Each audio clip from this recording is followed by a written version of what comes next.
Adrick, you have met your... I think it was your cousin... No, brother. It was brother. It was your brother. So, with having the events described to you, the sad events of the...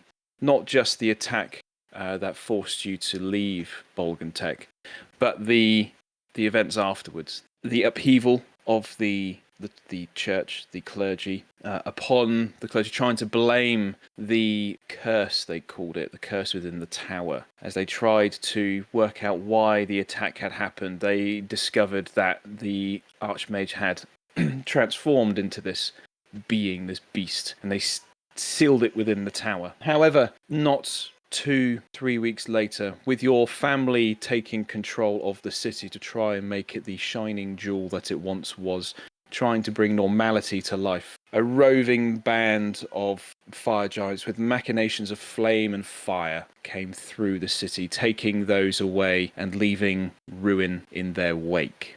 Upon your brother's departure, upon agreeing to protect the tower with the watchers on the wall, as Coco has seen through the windows during his watch, yourself and Loch have discovered certain trinkets, certain items of interest within one of the crates down on the ground floor, which links in past and prior events that yourselves and your other party members have been through.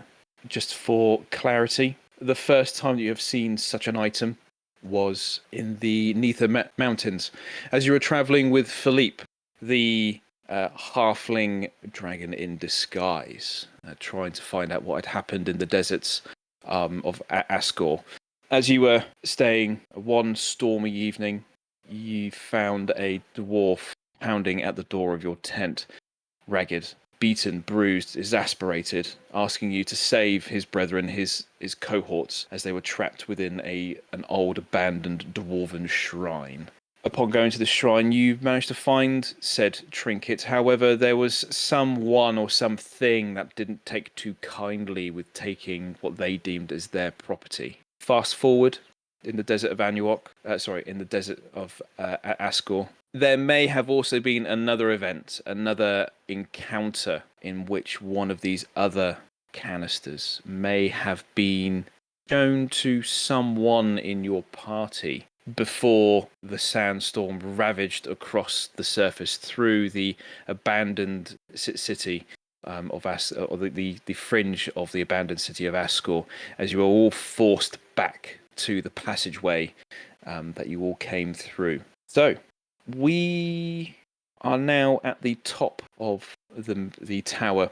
This tower that has, in a way, become safer, but there is that massive pit that looms within the foundations of this spire. With Harshnag guarding outside, as well as the watchers on the wall, Loch, Adrick, you went back up to the top. Weylin, Bree, and Coco were asleep. And Coco, you have now been awoken for your part of the watch. You have deemed it unnecessary to wake Bree for her part of the watch, as you felt that the tower was well guarded. But a slight odd glow, a slight potential link, shall we say, that can be seen with Loch and these crystals, especially this larger geode of sorts that he's brought upstairs with him from the discovery within the crates down below. But you have not woken him. As you tuck yourself within the sheets of your bedroll, is there anything else you'd wish to do? Nah, Coco's going to go to bed. Coco, as you rest your head on your pillow, you do hear sort of a rustle of paper, almost as if someone's flung a duvet across the room. Like you hear that heavy fabric thud. It's across the room, near around the door, around the corner where some of these piles of paper have been, where Bree has done her work. I'm going to go quickly check it out. Okay, you sit upright to start getting up, but you don't see anything within this room. The blue hue of that torch that Loch, Weylin, and Bree found below is casting that blue hue. You don't see anything dancing around in the corners. You get up and have a check. You're sort of stood just off centre of the room, scanning the area, but you can't help but notice that Loch has slightly shifted It's still underneath his bedroll, but nothing is amiss. I'll sort of shrug and just go back to bed. Loch, as you've come back up to the top and you've got yourself all nestled in, as you are, you don't find the ground too hard of the flagstone floor. You do have the niceties of the bedroll underneath you, but you are used to sleeping on the loamy soil, the brackenish floor of the forests back at home. You enter a deep sleep. A drop of water, an unwavering ripple, a flash of blue hair, the tear of a wave against sand. A fleeting scene of brush, bracken, bough and canopy, lilac, green, gold, cast to fire, ash, a sprout. A being in front of 4 shouts, jibes, haze, dismissals, but an embrace of warmth, comfort and guidance as you open your eyes. You stand alone, but the shifting of prior snow on the surface of a street around you says otherwise. You now find yourself standing within the streets of Bolgantek. Can I see anyone around? You look around, you're at a crossroad. You can see in front of you the large stone bridge going up to the ziggurat, the temple that is set within the treacherous escarpment of the mountainside. You look left, you look right. You almost see as if there's a haze with the snow that is coming down, but is not that of a blizzard. The air courses through stone crevices, chilling the wind amongst the shifted state of the buildings. A familiar stance at the avenue's end, but shadows flit across the road with unwavering intent. You cannot make out too much detail around you, but you can move your arms, you can move your torso. This is different from what you have experienced in the past. Is there any clear definition of a path I should be taking, or is it just... The only indication of a path to take is either left, right, or directly in front of you towards the temple.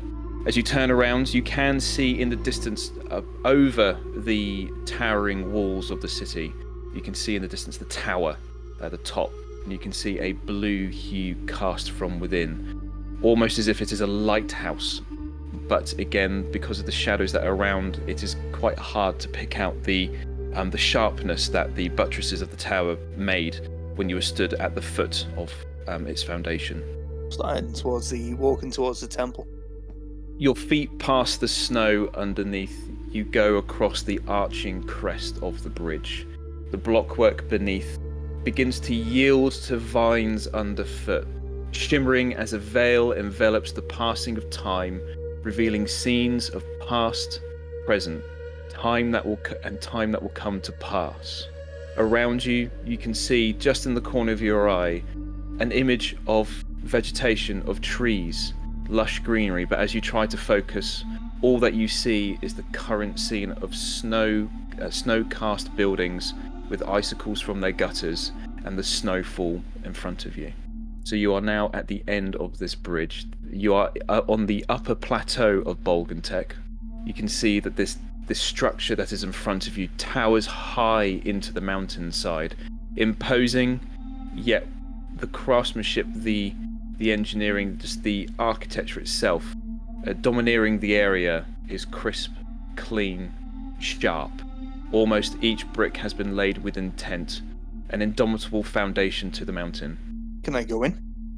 As you start to go further towards the temple, suddenly a rift, a path, a hole, something opens up in front of you as it swallows the snow at your feet, and you can see that there is a treacherous pathway downwards.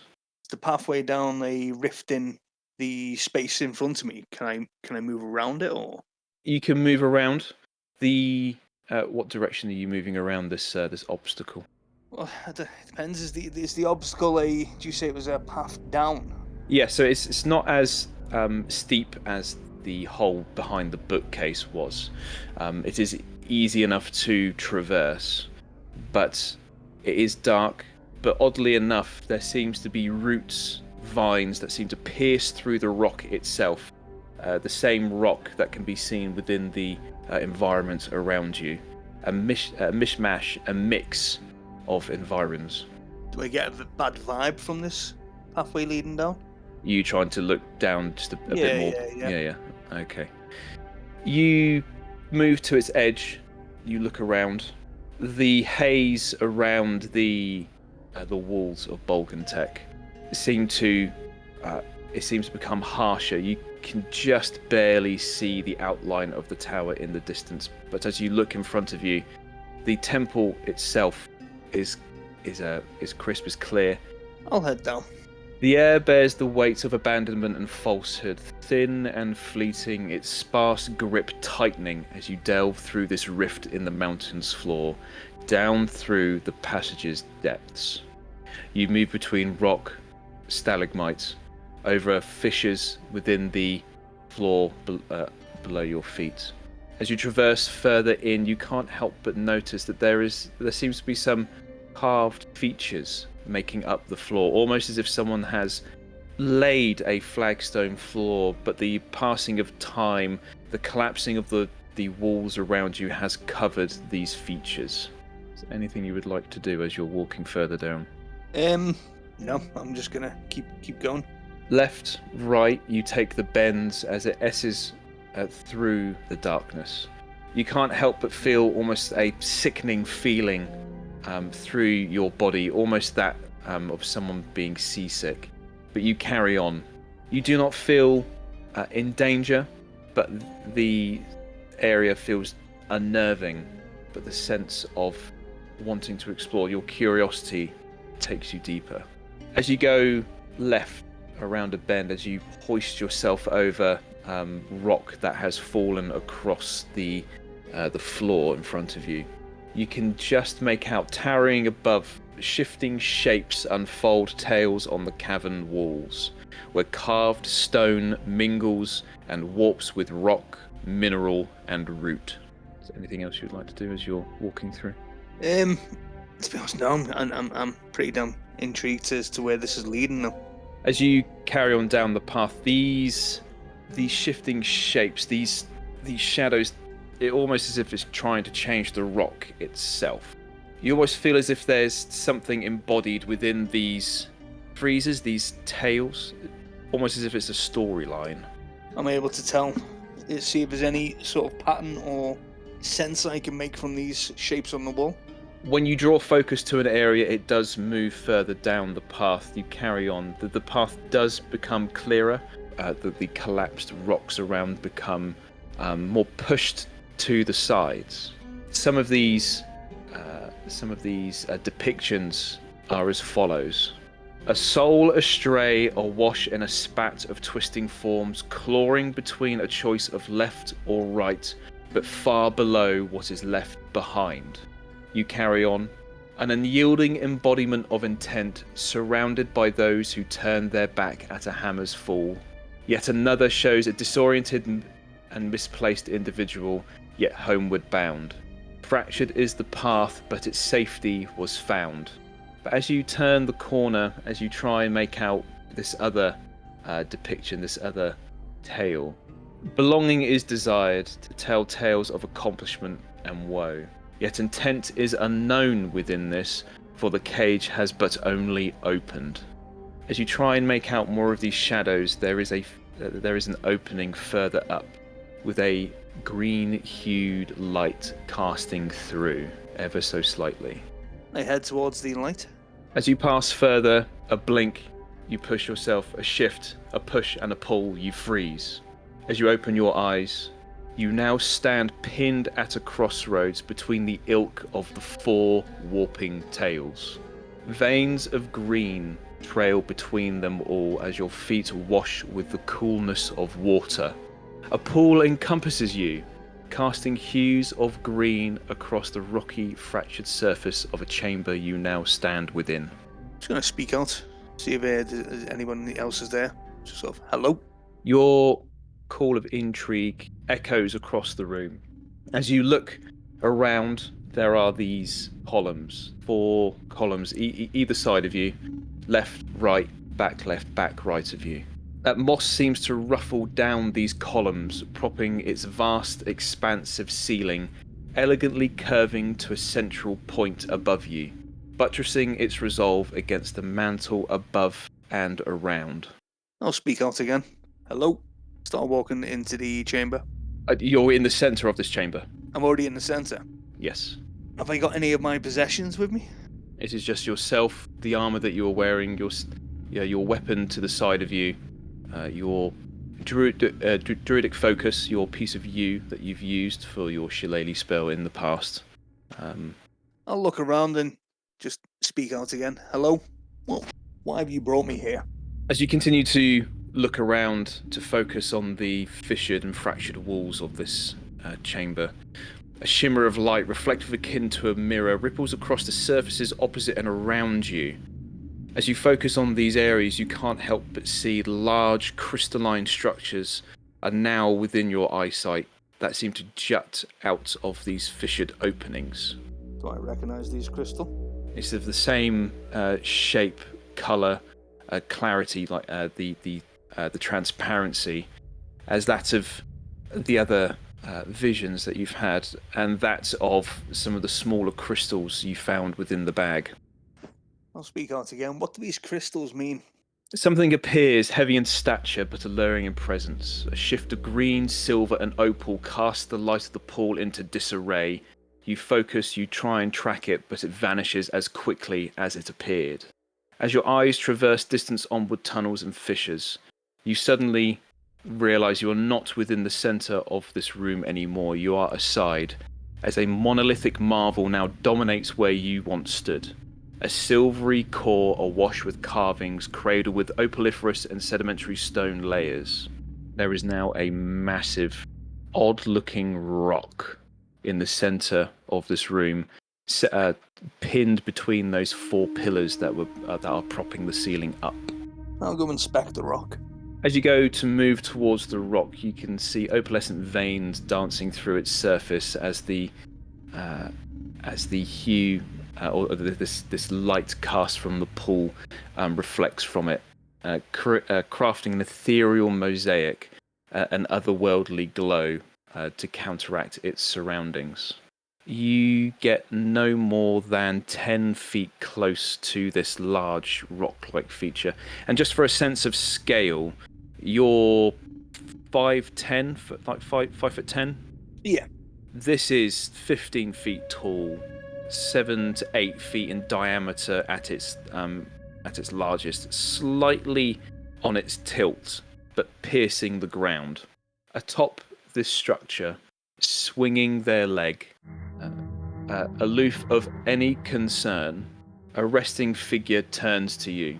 Shadow casts across their expression, but solemn in nature. A familiar but tiresome voice calls out towards you. There is no lesson here, for I called to you as you requested. I'll look up. Sorry, can you say that again? You never did listen. Do I recognise the voice? You recognise the voice. You recognise the voice as your druidic teacher, Felavel, who you have not seen for some time. Well, what are you doing here? She moves her hand towards her chest, between her cloak, as she pulls out what looks to be something cast in a red hue. She places it beside her, as you can see a small creature silhouette that seems to take it away.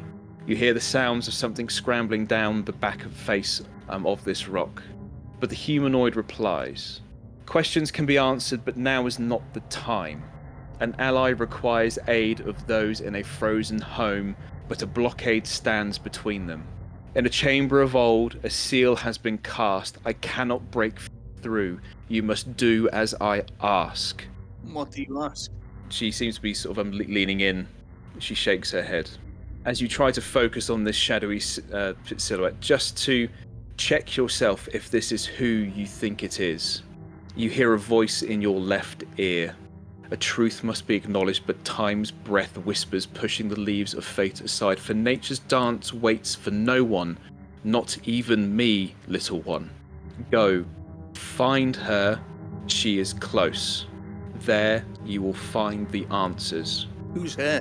As she finishes her sentence, you hear the distant boom, almost as if something is trying to break in something that is trying to come through the ceiling itself. Dust falls, rippling the water below as small stones cast tiny waves. You hear snap, snap, snap of fingers echoing through the chamber. Louder and louder they boom through your mind, rattling your vision as a maw of black and green swirls, casting you aside as you drift back into black. Faint smell of tannin and earthiness casts across your senses. You awake within the walls of the Mage's Tower, beside your party member, as Coco finishes their watch. You are slightly shifted from where you took rest, but the softness of your cover is still felt and gives you security. Clenched within your hand is a red, jagged crystal, warm to the touch, vibrating your palm. You almost feel as if there is a light cut being cast from the stone as you try to focus, but alas, you do not feel it again. You see Coco sort of looking in the direction, but he goes back to his bedroll. And I don't feel anything else anymore. You feel as if you've been on a very, very long walk. I'm going to take the remainder of the crystals out and just sort of study them. Can I, almost in an attempt to try and go back and get some more questions answered?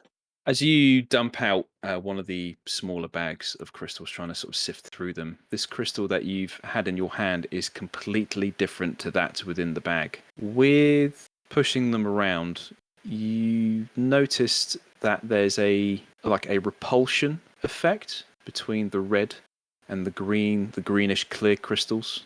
Between the red and the rest of them? Yes. You have one red, which you've now mysteriously gotten. Can I study this red crystal then?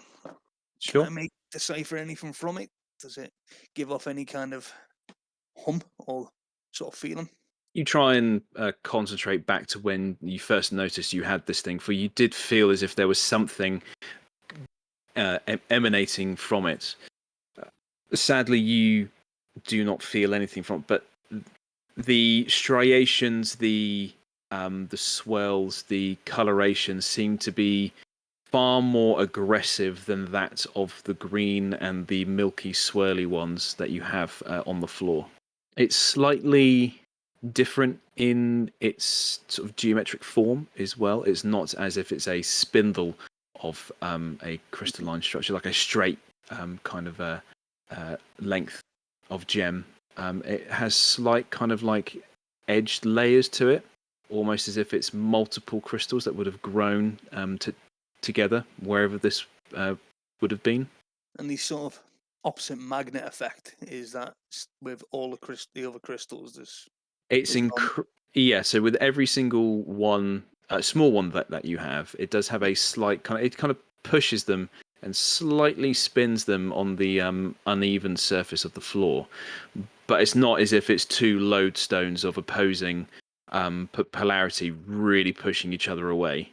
It's very, very subtle. Okay.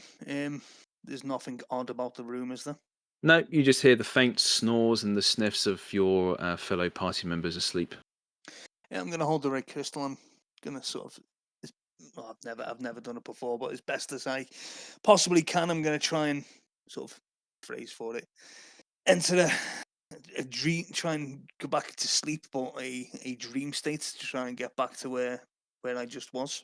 So I'm figuring I might go to sleep holding the crystal. Maybe I might get back there. You sit there, cross-legged on your bedroll.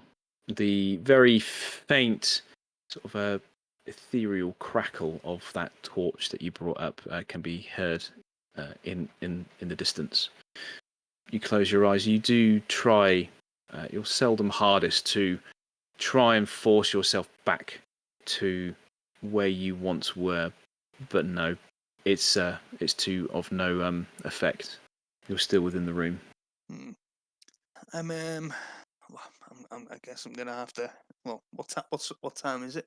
It's approaching. So from the events that happened throughout the night, when you first tried to go to bed before Adrick woke you up, etc., it is approaching dawn. You've had a slightly fractured sleep, but as long as the morning doesn't bring too much exertion, you would get the benefits of your much-needed long rest.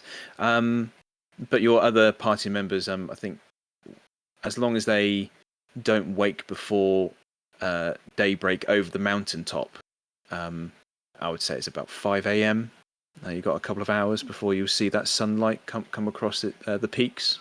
Okay, there's no way I'm getting back to sleep now, so I'm almost just going to sit there and ponder and try and remember as much of the words as to what she said.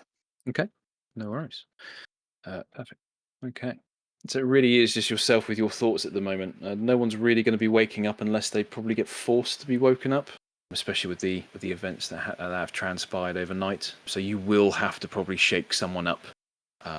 Probably Weylin, as I think he was the second on watch, if I remember correctly. Okay, yeah, so it was yourself first, then Weylin was second on watch, Adrick third, Coco on fourth, and then Bree was meant to take the last watch, but Coco seems to have not awoken her.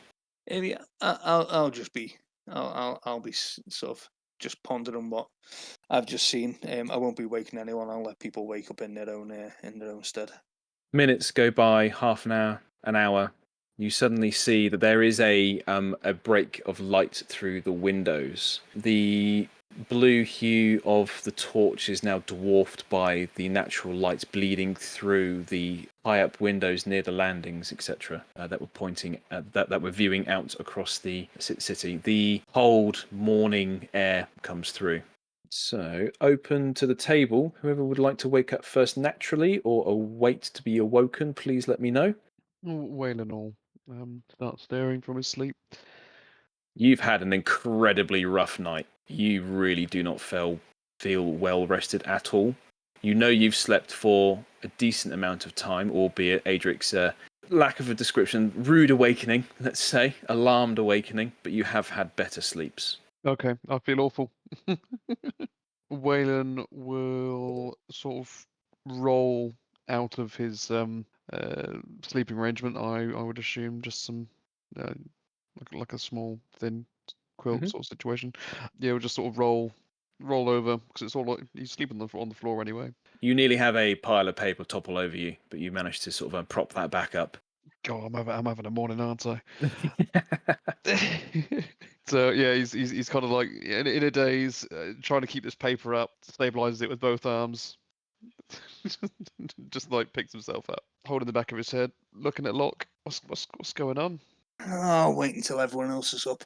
See, been a rough night. And no one else is waking up naturally. It's just the pair of you, sort of awkwardly awake, doing your normal stuff. Weylin's sort of looking around the room as he's doing maintenance to his bow, just sort of cleaning off his armor. While we're waiting, I'm going to be summoning that little pain in the ass, Reuben. So you're preparing the ritual that you feel you know how to summon him, as you were doing back down on the ground floor. Again, I'll remind you, oddly enough, for some reason he just appeared, even though you hadn't fully completed all the steps of the ritual. You've done some of the subcasting required for it, but yeah, he just randomly appeared or came tumbling into eyeshot. Weylin, sorry, is there anything specific you'd like to be doing this morning?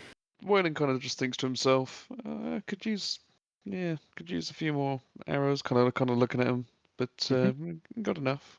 He'll start trying. He's gonna make a start to breakfast. Although he's not There is a great a hearth. cook. There is a fireplace in one of the corners of these rooms that you could try and light with something. Okay.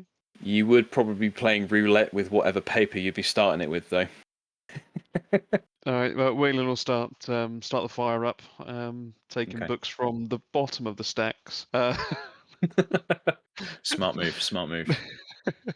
For those of you who are potentially starting to stir, you can hear the crackle of the fire in the distance and the odd scrape of chalk on the flagstone floor as the light bleeds through the top windows, fully illuminating the room.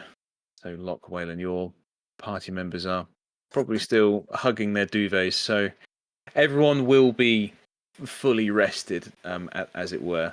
Yeah, they probably a little bit too exhausted to wake on their own. There's no alarm clocks or anything like that. There's no roosters cawing in the distance. It is very quiet outside. How long have I been awake? So Weylin, you probably would have been awake for 45 minutes to an hour. as the light has been getting more intense into the room. Alright. But yeah, Loch, you've been up for much longer than that. Is the door still barricaded? It's semi-barricaded. It would have been an obstacle. I'll start taking that apart. I'll Okay. clear the doorway. Sure Hopefully thing. that'll... I'm not going to be quiet about it, but I'm not going to be too loud. I'm just going to... Enough to try and give everyone a nudge that it's time to start getting up. Okay, Coco, unfortunately you would be the first one to be awoken by this. It's quite abrupt with furniture moving. I'm awake, okay. I stretch out and stretch my feathers. Okay. And ask what they're doing. I was thinking about making breakfast, although I have nothing but rations, really. Do you have anything nice on you? Don't know, let me have a look. I just start scuttling in my bag. Nah, I've just got some berries, I guess. That's about it. Yeah, I think it might be a ration day. Ration day. Woo-hoo. Berry granola with like porridge water. Lovely. And breaded bread. Breaded bread. Yes. Adrick, you would be the next one up. Bree would probably be doing what Bree does best, ignoring you all. You feel fantastic, by the way. Oh, I haven't. Oh, yeah, it's good. I feel less stressed than I have for ages. Oh, it's quite good. Good sleep. What's going on? Oh, geez, you're not burning books. There's stacks of broken furniture. Oh, for pity's sake. There's only for kindling. There is furniture in there. Don't tell Bree. So hide the paper with bits of chair or something. Oh, what is there? Bacon, sausage. Well, I've got nothing in, unfortunately. Have you got any food with you? I've got some rations. Yeah, I was thinking it was going to have to be a ration day. Oh, or we could go to town. Be berry bars and things. What about your brother? Do you think he'll have any breakfast? My sister runs a bakery. Ran a bakery. Yeah, we could go into town, but it's How a far little is bit of that? a walk. Yeah. Where are we? We're sort of on the. It's sort of up that ways a bit and back in. A mile.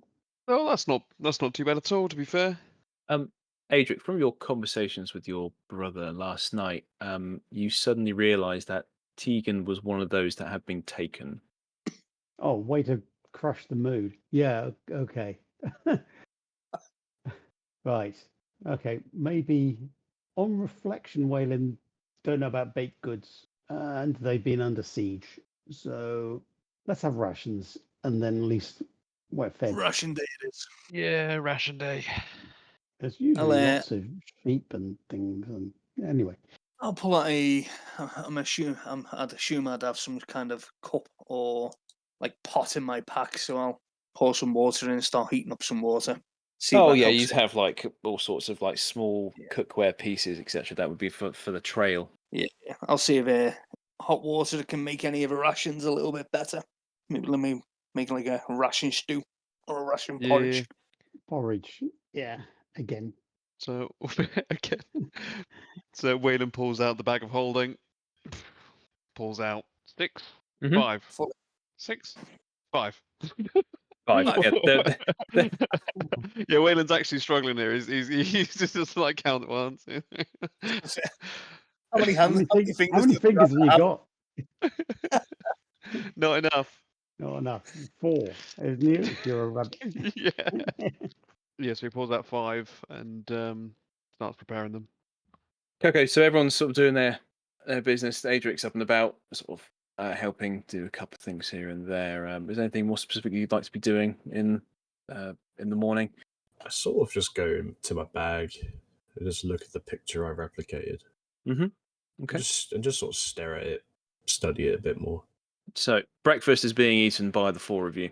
Coco, you are staring at your artwork, the artwork that you've tried to sort of combine and put your own spin on things. It is sort of approaching the middle of the morning. It would be sort of prudent to go down and meet, therefore, within the city of Bolgantek. What's plan then, guys? Are we going into town through, You've still got your brother to go see, haven't you? and hopefully the rest of the family, and find out where everyone's gone? And Yes. Did he leave last night? yeah, we chatted a bit. He's gone back. They left some guards on the tower, but yeah, I presume he's told everyone else that we're here. So yes, I need to go in and face the music.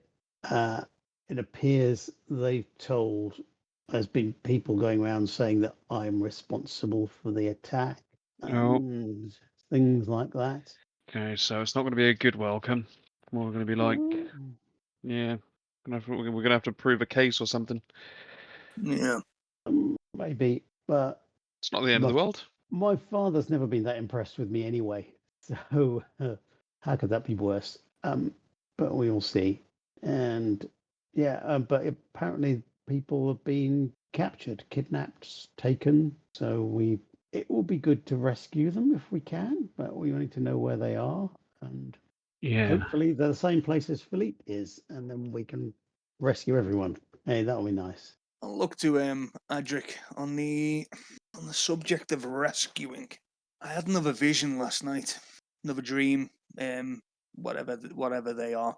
I saw a face I hadn't seen for a very long time. Whether I'll look round at the little bear, whether this is the same person that sent you to me, I'm unsure. But she wouldn't answer any questions. But what she did say is an ally requires aid of those in a frozen home. A blockade stands between them. In a chamber of old, a seal has been cast. And then So, she Loch, said, just a real quick one. Yeah. As you try and sort of present that question to Reuben, that you finish your spell, etc. But Reuben's not here. Oh, well, I was saying this to Adric, but I would have been looking round for Reuben as I'm Yes, saying this. yeah. Okay. She's asked me to I must do as she asks. I'm assuming this is to help the ally in need, but she Oh, didn't. She hasn't said who. I mean, she never did answer a question directly. For some reason, she always spoke in rhyme and riddles. I don't understand why she couldn't just tell me. But so this has got to be in conjunction with what we're currently going through now. So you've got to rescue someone, is what you're saying as well? Yeah, well, there's an ally that requires aid. Whether is that going to be Philippe? Could it be? I mean, who knows? Zephyros? Could it be Zephyros Could it be in a my frozen sister? home? Could be your sister. There's more questions than answers, but Okay. Do you have some sort of oath or gas or something on you? not that I'm aware. But I did wake up holding this red crystal. I'll hold it out, and I can damn well guarantee I didn't fall asleep holding it. So run that by me again. You woke up and with a crystal in your hand. I was holding this red crystal. It doesn't seem the same as the others that we've been finding. And there was crystals again throughout my dream, vision, whatever it is. I get the feeling No one's been in the room. No one's No. been in the room. I get the feeling somebody's trying to tell me something, but I'm just not getting what that is. However, it's pretty damn obvious that somebody needs our aid. A blockade stands between them in a chamber of old. Well, there's lots of old chambers in the city of Bolgantek. Lots of chambers. You said something about a seal? A seal has been cast. I cannot break through. And then a truth must be acknowledged. Well, there's nothing but lies in that city. Is it something I must acknowledge? Maybe I should have listened to her when I was younger. I think we, yeah. I don't know who she's referring to, but somebody needs our help. I mean, let's face it, there's so many people out there at the moment that we've agreed to help and that could do with our help. It could be any one of them. I'm gonna look round for the bear. Do I see him anywhere? Nope. I'll look to Adric. Do you see where the bear went? No, don't you have to summon it? I did. He came and then he's just buggered off. I'll use my telepathic link with him. Oi, where are you? So that only works when he's summoned. Unfortunately, you do not have a link. Did I finish the summoning? Oh, yeah. Well, this is weird. So you summoned the bear and then lost it again. You've had a vision that you've got to help someone. We don't know who, but we've already got a long list of people we're trying to help. I'm gonna look to Adric. I'm just gonna give him a quick summon again. Do you want to try and wake the cat? See if you can wake Bree. Doesn't it take you an hour to summon? I'll give him a smirk. Doesn't it take you 2 hours to wake Bree? When Bree knows there's something to wake up for, she'll wake up. If she knows that you're doing an hour-long summoning, nothing on earth is going to move her. I'll give him a look. For some reason, it never does take an hour. He comes a lot quicker than I usually expect. Give me a few minutes. I'll see if he comes. I'll sit down and start summoning the little guy again. Adric, Hello. since we have a few minutes available, would you be able to craft me some arrows, please? If you're prepared to wait a few moments, hours, we could go into the city and you might be able to get some made for you by a skilled smith. Ooh. Or yes, depending on Hopefully we don't come into anything. how many. I have 7. Okay. That'd be enough for half a fight. Yeah, there will. Yeah. I don't think we'll go into anything. No, don't worry about it. Don't worry about it. I'll try and buy some later. Yeah, remind me when we get in and see whether they can not charge you family rates and maybe do something normal priced. All right. But yeah, So should be able- we'll wait around a bit, see how Loch gets on with his summon. Weylin, during your sleep, I noticed you and Loch were glowing. Might sound alarming. I mean that I didn't sleep very well. I must say, I was really quite disoriented when I woke up as well. Okay. Yeah, wasn't a nice time. I was going to say, I feel that with Loch telling us about these crystals and how he's telling us he's from, I believe, the Feywild. Weren't you from the Feywild? Yeah. Have you ever seen these in the Feywild? Are these all crystals? I haven't seen them. I looked at them earlier. They weren't familiar to me. Okay. Which is odd how, I don't know, I feel like because they were close to both of you, it seemed like a very coincidental connection to both of you. If both of us are glowing, then that could be ominous. Yeah. Look, what do you think that'll mean? I'm assuming I can't talk whilst summoning this little guy. It does take most of your concentration, but you can have a very quick snippet reply whilst you're doing sort of like some of the more semantic parts of your ritual. So the more of the hand gestures and using the material components. Yeah, to be fair, the only reply I'm going to give is 2 minutes. Adric, are you trying to wake Bree up?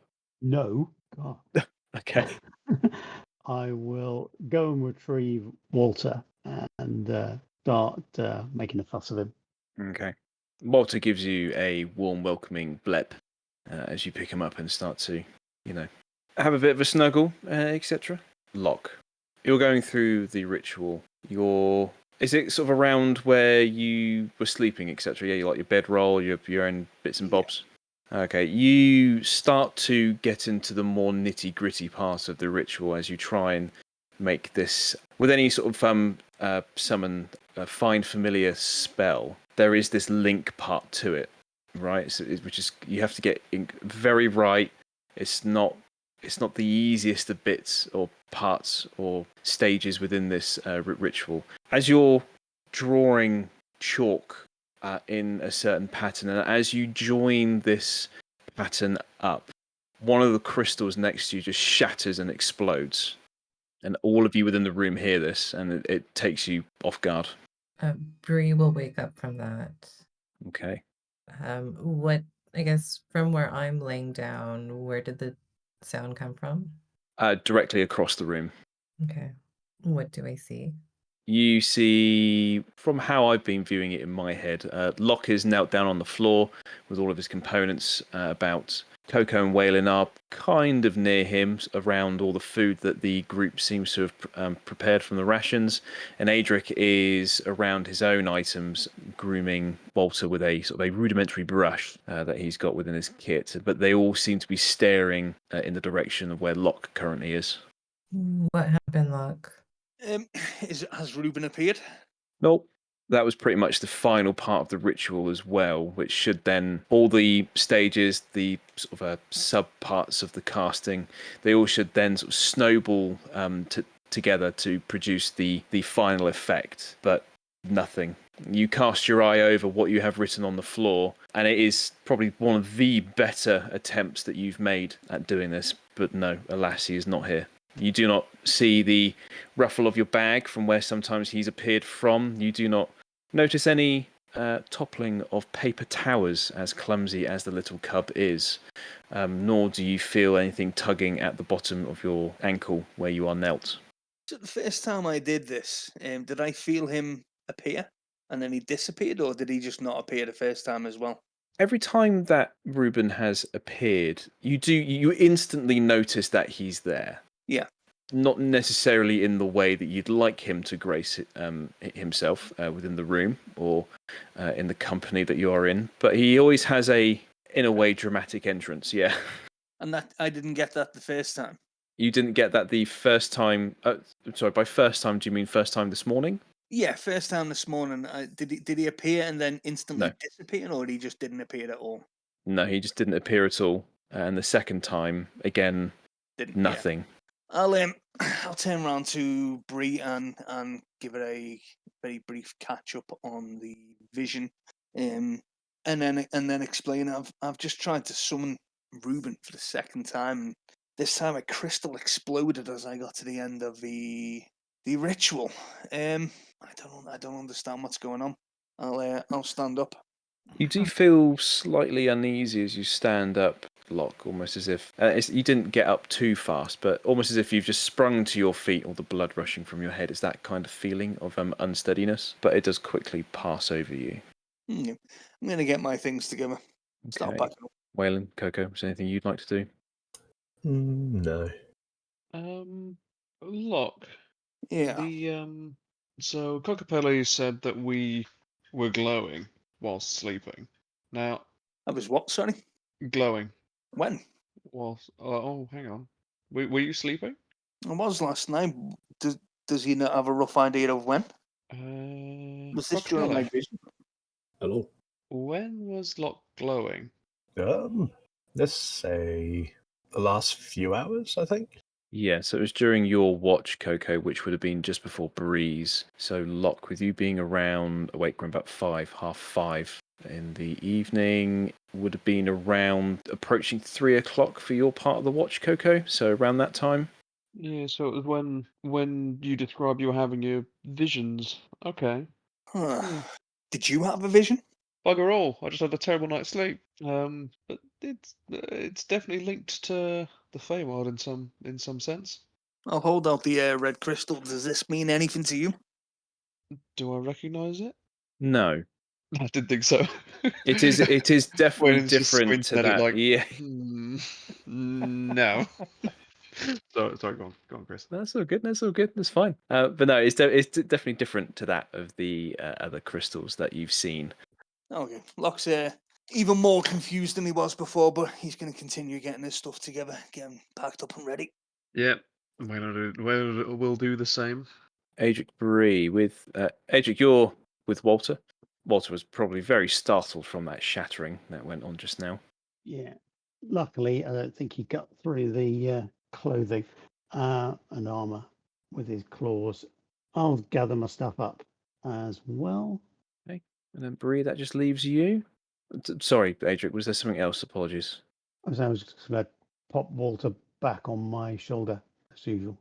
Sure thing. I will have, I guess, a ration and kind of tidy up, see how fast people are cleaning and getting ready to go.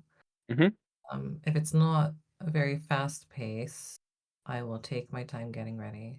I think everyone is trying to a degree, assume the same pace as Loch, potentially from his frustrations and confusion, just that need to maybe move on. Oh yeah, I'm almost done. Yeah. So he's definitely going to obviously finish first, but everyone is about halfway. I will be last, but not too far behind. I'm going to make sure I've got those notes on rune carving. Okay, sure thing. Put them away in my bag. Before we go, does anybody want to pile any books into the bag of holding? Anything of note? Yes, all of this, and I'll pick up a handful, like a stack of paper and books. Is there anything specifically within this stack that has caught your eye, or anything from prior? Particularly the ones, the one that had like the picture of the obelisk that I saw. So that area, I didn't really have a look at that because I just grabbed a sheet of paper and gave it to Harshnag to take a look.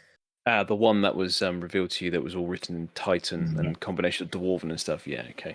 So there were some other stacks of pieces of paper, and that more predominantly a lot of these sketches, etc., were scratched out. A lot of the paragraphs were smudged away, erased almost. But then there was a sheer sort of difference between the scale of the items that they were looking at to sort of like the grandeur of these monolith, these obelisks, these large, I don't want to say building-like structures, but they were on the scale of that, especially that tall pinnacle obelisk that is that dominates the side of the page that you showed Harshnag. Mm-hmm. And then I want to make sure we have the notebook that Adrick was able to translate, where the guy was counting down the days. That was the one with the dead dwarf when they were all locked up, correct? Yes, yeah.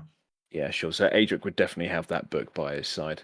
You can't forget it. It's almost like a triangular in shape. It's not quite as rudimentarily made as other books are. Almost as if it was designed to be put into a pocket but not take up too much space. Okay. It's quite obscure. So Adric's already got that one. Yeah. I've just added books from the tower. I'm not sure which ones specifically. You can open, so when you type something within your inventory, I believe it makes an item, and you can actually open that item up and add more detail to it if you wish. Open it up. Yeah, so there should be a dragon head for that item that you put onto your inventory, maybe. Oh yeah, it's changed now. Or it's a link, sorry, yeah. So you can add more descriptions within that entry itself. Okay. Don't worry about weight because it's in the bag of holding, but if the bag of holding gets too jam-packed full of stuff, that's when we might have to have a bit of a rethink whether it's worth carrying a tree around with you. We're still nowhere in danger of that. The heaviest things in there is... Well, it's not just weight, it is volume as well. Yeah, it is. So, everyone is pretty much got their stuff together. Bree is sort of taking care with packing her bag as per usual, and Loch, you're eagerly waiting by the door. No one has come up to greet you. By the way, no one has come to check up on you. Maybe showing the indication that you have to go to them rather than being waited upon. That's cool. I'm happy just sort of in my own thoughts at the minute. Yeah, Okay. We're about ready to set off. Cool. Okay. Bree, you finished. Everyone has been eagerly waiting for you by the door. Do you join them? Yes, I will join them. You're all outside the tower. Harshnag is eagerly waiting your arrival. He is sat aside what looks to be a boulder. He does dwarf this feature in the ground, but he's been using it just to prop himself up. He has his elbow with his battle axe in hand propped up to the side of it as well. He notices that you all come out of the tower, the base door, and gets up and dusts himself off as he walks towards you with that slight, slow, thunderous pace that you've grown accustomed to as you were travelling to this city. Little ones, welcome. I do hope there was no disturbances last night. The dwarves that were across the battlements of the wall did seem to keep a watchful eye on yourselves, as well as me. I believe. He scratches his head. Adric, do you feel that your friends, your acquaintances, your family will be okay with the likes of myself joining your party to mingle and ask the questions that we have come here for a purpose, after all? I hope so. Obviously, they've had a number of hours now to absorb the information that I'm here with some companions from, including yourself. So Indeed.